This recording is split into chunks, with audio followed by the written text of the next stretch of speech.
La fameuse Corolla à moteur hydrogène victime d'un incendie. Ah bah dis donc, c'est très safe hein, l'hydrogène, c'est très sécure, hein, dis donc.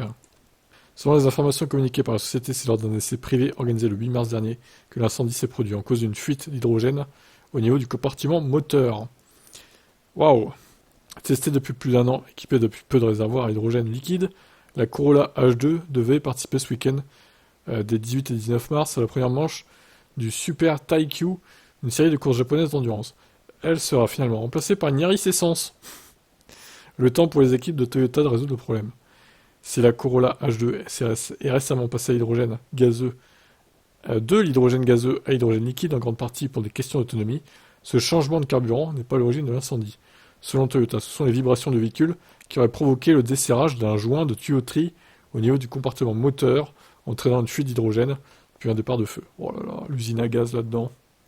Il a été constaté que la sécurité intégrée du capteur de fuite d'hydrogène fonctionnait correctement, de sorte que l'alimentation en hydrogène était coupée, évitant une propagation importante du feu. En conséquence, la cabine a été protégée et les mesures de sécurité pour les occupants ont été confirmées. Selon le communiqué de Toyota, qui compte retravailler son système de tuyauterie avant de retourner en course.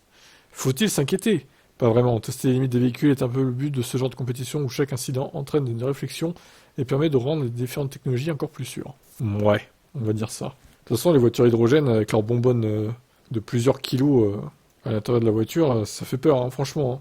C'est des bombes ambulantes. Hein. J'espère vraiment qu'il n'y aura pas de problème dans les années à venir d'explosions qui tueraient des gens et qui pourraient provoquer des dégâts aux alentours aussi. Bon, affaire à suivre. Vous en pensez quoi de cette affaire?